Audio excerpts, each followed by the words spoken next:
Hi guys, welcome to the Darkness channel and don't forget to like and subscribe. I felt guilty for pulling her away from what she was doing. We all had certain chores to get done around the house. But this was important. I tried to justify the reason for disturbing her. She huffed, then asked, "Where is he?" She wasn't happy, but she knew I wouldn't bother her if it didn't matter. She placed a wooden spoon onto a spoon dish and followed behind me.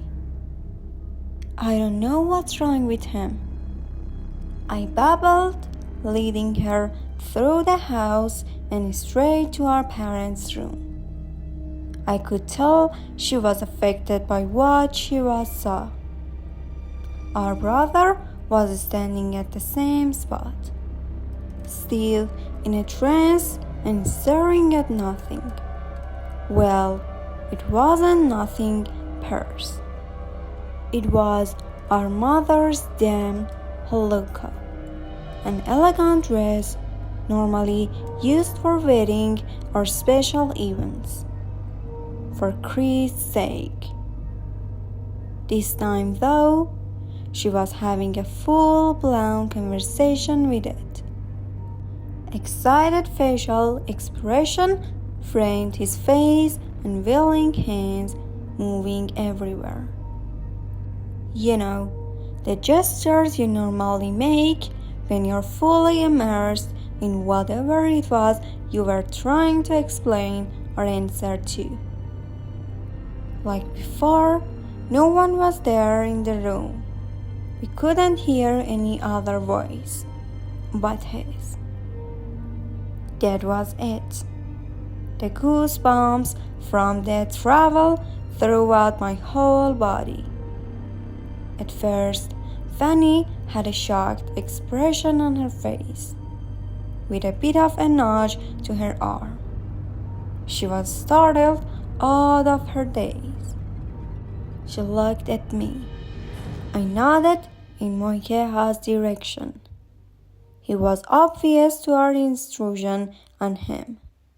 In any case, the only thing that existed to him was the dress. Eerie. "Moikeha," she called to him. I held onto her arm. My eyes traveled everywhere in the house. He didn't respond. He was too busy talking to the dress. "Moikeha," she said once again. This time she had a louder tone. He began to laugh and kept talking. Not to us, but that stupid dress. Something was definitely wrong with this picture. Everywhere was wrong with what was happening. No one in their right mind would be talking to a dress. I was glad I wasn't the only one to see it. I had another witness, Fanny. It wasn't all in my head. My sister saw it. I saw it. Yes, it was confirmed. I wasn't a lunatic or I wasn't going crazy. When he didn't respond to her calling, Fanny reacted. She did the only logical thing she could to get his attention. She grabbed his by the arm and pulled him. He looked at her with an angry expression. He braced himself in place, still talking to the dress, like it would help him out. With irritation, Fanny yanked harder on his arm and we stepped out of the room. The three of us were standing outside, in the parlor. "What happened?" Moikeha said. His focus was on our sister who still held onto his arm. We looked among each other. "Who were you talking to?" Fanny asked him. "I wasn't talking to anyone," he seriously answered. After a moment of silence, I said, with furrowed brows, "Everyone's waiting for you outside. They want to start the game already." "Well, hurry up." He gave me a soft smile before running back outside to our friends, like nothing had happened. He was out the door. Fanny and I turned to our parents' room. The dress was still there, hanging on a nail, slowly swaying even though the air was still. Wait till our parents hear about this. Oyalani's point of view. Like any typical party, which I can tell you, we've hosted just as many as we attended one. It was tradition here in Hawaii. Every occasion was celebrated and made a big deal out of. First, birthdays, anniversaries, weddings, graduations. You name it, we've done it. It's just a part of life on these islands where there are more lands mass than buildings or homes. This party I was attending was very special.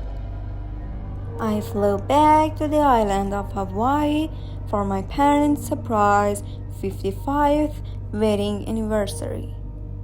When they finally arrived at the hall, it was a great memory.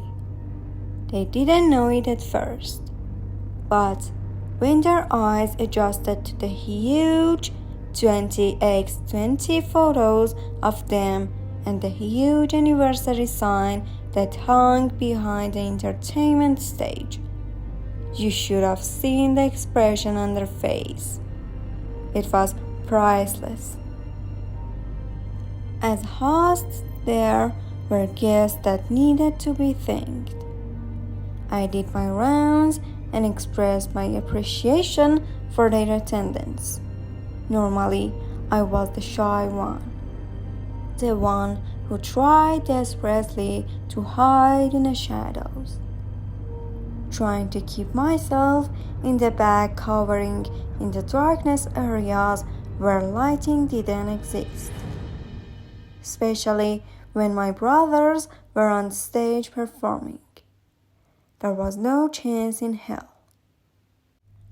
I wanted to be called up to do a hula number, Hawaii's traditional hula that put me on the spot. I'd flush red every time and the feeling was overwhelming. To be quite frank, it happened a lot. That night, I didn't have enough liquid courage to volunteer my services to get in front of 300 guests, if you can relate. Out of all the sisters, I had been the more faithful explorer in that tradition. Even found myself flying off to Kagoshima, Japan for it. How did I get there? Easy. A friend and I thought it'd be great to look for a job. Well, I already had one, but she desperately needed one. We found an ad in the newspaper that said, "Professional Polynesian dancers needed for Japan. If interested, call this number. Our auditions will be M484 at Kapiolani Park." Convincing my father was easy. He fell for it, and anything for our culture, he jumped on board immediately. He paid for our flight and gave us spending money. We showed up at Kapiolani Park. introduce ourselves to the Tahitian man in charge named Cherry-Roa. His French accent was a nice sound to the ears. He introduced us to jump in line and follow the motions with the other ladies practice to the song. There was Hula Kehiko, Awana, Tahitian, Otea, Aprima, Ehura, Simone, and Mary. By the end of the day, the instructor knew my friend Brokey and I were professionals and picked up the dances quite easily. We were hired, and that was that. What the hell are you thinking about? My cousin, Norma, asked with intrigue, a full can of beer in hand. Just remembering Japan, I said. The memory faded quickly out of my thought. Then, here it came, another family memory. Norma had been there from the beginning. We were both 5 or 6 at the time when Spooky decided to do the seance. Cousin, you remember the Miliani Street house? She asked. Her question had drawn a crowd from family members who were near enough to hear her. These weird love shit like this. Because one, my sisters and I would always share them. One of our favorite shows and movies to watch was, well, go figure, horror thriller. You think we'd hate it from experience, not us. Us idiots, we live for that shit. Dumb ass. We are talking about spooky stories. My nieces Won, Lily, Haulani, and Haneni jumped in. Their eyes alighted with glee. I admit my family wasn't normal. They got off on this type of shit. I gave a nod, looking at Norma. The girls huddled around us, like team players do when they are discussing strategy moves. Everyone waiting for the gossip. Mandy, Booby Loa, Mano, and Kahelani, my other nieces, knew it would be a good story. They joined us as well, extending the circle. Cousin, you remember the Miliani Street house? Norma asked with a serious look. I just nodded, meaning yes. Cousin, do you remember the radio flyer? She questioned, with a confused look. I glanced at her appearance. She was always well put together, from her clothes to her hair and light makeup. No, what radio flyer? I admitted, trying to figure out what she meant by it. Cousin, no, tell me you don't remember the damn baby's radio flyer. She was now determined, looking at me in disbelief. I don't remember. What the hell happened? Yeah. What? What happened? The group of young girls chirped in excitement, like knowing wouldn't add fear in their memory of our conversation. They loved knowing our childhood stories. Oftentimes, they'd beg us to repeat those scary as fuck incidents. Told you, they're not normal. You don't remember we heard the bark downstairs, So we went downstairs thinking that the John was riding his bike. She paused for a split second to take a sip of her beer. But when we got there, the bike was going around and around the pool table by itself. Her eyes were wide like saucers at the memory. She looked at me with a questionable look. "No, I don't remember," I answered, trying to search my memory bank associated with the damned red Radio Flyer bicycle. For the life of me, I didn't remember that at all. They say sometimes when you witness something traumatizing, you can dissociate your memory from it. That was the only thing I could come up with. "You fucking kidding me, cousin? How can you not remember that?" She was irritated with me. It was written all over her face. The young pack of girls were mumbling out bursts of expression.